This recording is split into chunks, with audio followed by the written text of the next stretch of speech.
Hello students, today we will start the new chapter that is playing with numbers. अब जैसे ये name define हो रहा है प्लेइंग विद नंबर्स, इसमें क्या करना है, हमने नंबर्स को यूज करना है.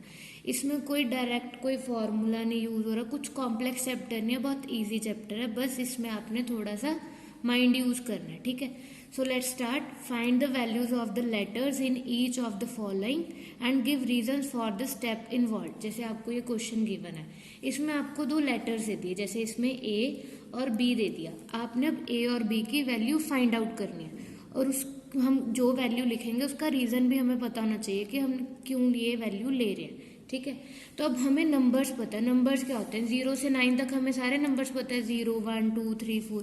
इसका मतलब ए और बी की वैल्यू भी क्या आएगी, इनमें से कोई नंबर आएगा.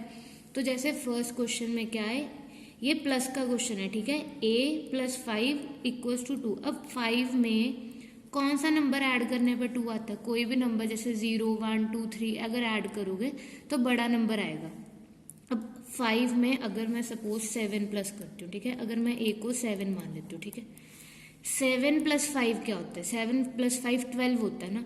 तो 2 यहाँ पे आएगा, 1 कैरी आएगा. इसका मतलब अगर मैं a की वैल्यू 7 लेती हूँ तो मेरी कंडीशन सेटिस्फाई हो रही है. इसका मतलब मैं a को क्या ले सकती हूँ, 7 ले सकती हूँ. अगर तो आपके माइंड में डायरेक्ट नंबर स्ट्राइक हो जाता है कि क्या ऐड करने पे मुझे ये वाला नंबर मिलता है, फिर तो ठीक है. अदरवाइज आप जीरो से आप रफ में चेक कर सकते हो कि कौन कौन सा नंबर अप्लाई किया जा सकता है. ठीक है, तो यहाँ पे 2 आ गया, 1 कैरी आ गया. 3 + 2 5, 5 + 1 6. इसका मतलब b की वैल्यू क्या आनी चाहिए, 6. तो a की वैल्यू 7 आ गई, b की वैल्यू 6 आ गई. तो सिंपली आपके ये दो आंसर आ गए. Clear, easy. Then we have second question. अब इसमें देखो, यहाँ पे ए बी सी 3 लेटर दिए हुए हैं, तो इन 3 की वैल्यू पता करनी है. अब 8 में क्या प्लस करने पे 3 आता है, 8 में कुछ प्लस करोगे तो 10 तक का नंबर तो आए. अगर 1 को ऐड करोगे तो 9 आएगा, 2 ऐड करोगे तो 10 आएगा. 8 में क्या ऐड करने पे 3 आ सकता है, तो अगर 8 में मैं 5 ऐड करती हूँ तो 13 आता है. लास्ट में 3 कब आ सकता है, जब मैं 5 ऐड करूँ तो 13 आएगा. इसका मतलब a की वैल्यू मैं 5 ले सकती हूँ और कहीं पे a नहीं आ रहा. ठीक है, तो इसका मतलब a की वैल्यू 5 करेक्ट है, तो a की वैल्यू हम 5 कंसीडर कर लेंगे. अब इसका मतलब ये आ गया 5. ये आप रफ में चेक कर सकते हो. अब 5 + 8 13, यहाँ पे 3 आ गया, 1 क्या आ जाएगा, carry.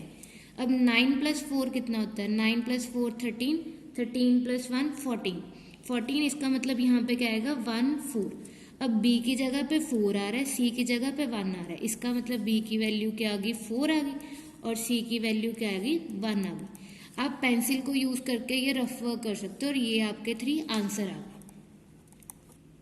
Then we have third question.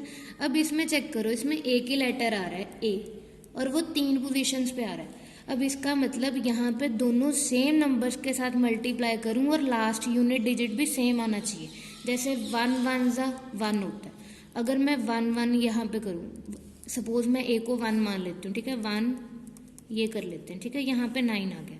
अब 1 1 ज़ा 1 होता है, 1 1 ज़ा यहाँ पे 9 नहीं आएगा, मेरे पास 1 आएगा. इसका मतलब a की वैल्यू 1 मैं नहीं ले सकती. ठीक है, अगर मैं a की वैल्यू 2 पुट करती हूँ, 2 2 ज़ा क्या होता है 4, बट मुझे भी यहाँ पे सेम नंबर चाहिए. अगर यहाँ पे 2 पुट कर रही हूँ, यहाँ पे भी 2 आना चाहिए, तो 2 भी नहीं ले सकती. अगर आप 6 लेके चलो, अगर मैं सपोज a की वैल्यू 6 मान लेती हूँ, ठीक है, अब 6 6 ज़ा क्या होता है 36, तो यहाँ पे 6 आ जाएगा और 3 कैरी. 6 + 6 × 1 6, 6 + 3 9. तो मुझे यहाँ पे 9 चाहिए था, मेरे पास 9 आ गया और यहाँ पे तीनों नंबर सेम आए. इसका मतलब a की वैल्यू 6 वेरीफाई कर रही है, तो a की वैल्यू मैं क्या लूँगी, 6 लूँगी. ये आपने चेक करना है प्रॉपरली. सो ये मेरा आंसर आ गया. Then we have fourth question. अब इसमें मेरे पास 2 लेटर्स हैं a और b, बट यहाँ पे आपने चेक करना है b की मैंने ऐसी वैल्यू लेनी है कि जो यहाँ पे डिजिट आएगा वही डिजिट यहाँ पे आना चाहिए.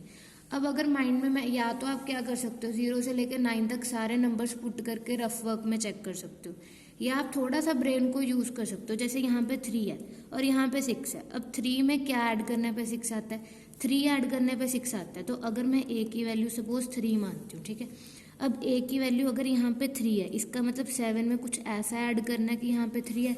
अब 7 में ऐसा क्या ऐड करूँगी कि मेरे पास 3 है. 7 में अगर मैं 6 ऐड करती हूँ तो 7 + 6 होता है 13.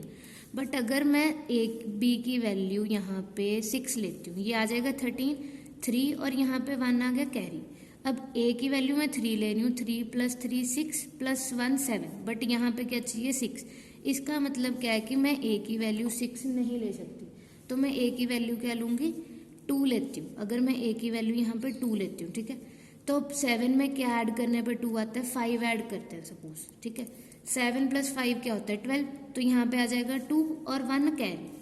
अब ए मैंने यहाँ पे 2 माना था, यहाँ पे भी 2 है, 3 + 2 5, 5 + 1 6। इसका मतलब ए की वैल्यू 2 लेने पे मेरा प्रॉपरली क्वेश्चन सॉल्व हो रहा है। अगर आप रफ में चेक करना चाहते हो, जैसे बी की वैल्यू मैंने 5 मान लेती हूँ, ए की वैल्यू 2, बाकी जो नंबर्स दिए हुए हैं वो एज इट इज लिख दिए। अब 7 + 5 12, 2 1 कैरी, 3 + 2 5 + 1 6, 6 ही चाहिए था ना क्वेश्चन में। इसका मतलब ये वाली जो ए की और बी की वैल्यू ले रही हूँ ये करेक्ट है। इसका मतलब ए की वैल्यू आ जाएगी 2 और बी की वैल्यू आ जाएगी 5। Now we have 5th question. अब यहाँ पे क्या है, ए बी सी 3 लेटर्स हैं, इन तीनों की वैल्यू पता करनी है। अब आपको यहाँ पे क्या चेक करना है, यहाँ पे भी बी है, यहाँ पे भी बी है। अब ऐसा कौन सा नंबर है कि जिसे 3 के साथ मल्टीप्लाई करें तो वही नंबर है। तो अगर मैं 1 को 3 के साथ मल्टीप्लाई करती हूँ तो 3 आता है, बट मैंने यहाँ पे b की वैल्यू 1 मानी है, तो मेरे पास यहाँ पे 1 आना चाहिए, बट यहाँ पे तो 3 आ रहा है। इसका मतलब b की वैल्यू 1 नहीं लेके जा सकते। सिमिलरली आप 1 से लेकर 9 तक कोई भी नंबर यहाँ पे चेक करोगे तो वो सेम नंबर यहाँ पे नहीं देगा एक्सेप्ट 0। क्यों? क्योंकि किसी भी नंबर को 0 के साथ मल्टीप्लाई करते हैं तो वापस वही नंबर आ जाता है। इसका मतलब b की वैल्यू अगर मैं 0 लूँगी तो यहाँ पे 0 आ जाएगा। अब बची बात a की। अब a मुझे चेक करना है कि मैंने क्या लेना है। अब a की वैल्यू अगर सपोज करो मैं 1 लेती हूँ, तो अगर मैं यहाँ पे सपोज 1 ले लेती हूँ, 3 1 = 3 आ गया, बट यहाँ पे तो मेरे पास जो वैल्यू आ रही है वही यहाँ पे आनी चाहिए। यहाँ पे 1 है, यहाँ पे 3 है, इसका मतलब a की वैल्यू 1 नहीं लेके जा सकते।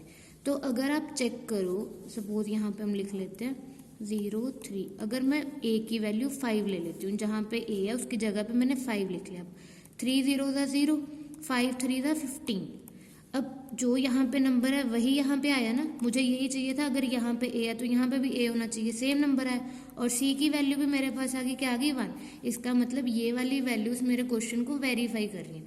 तो अगर आप चेक करोगे, कंपेयर करो इन दोनों को, b की वैल्यू क्या आ गई, यहाँ से b की वैल्यू आ गई मेरे पास 0, a की वैल्यू मेरे पास क्या आ रही है 5, और c की वैल्यू क्या आ रही है मेरे पास 1। तो यहाँ से मेरे पास इन तीनों की वैल्यूज आ गई। Hope it is clear to you all. Thank you.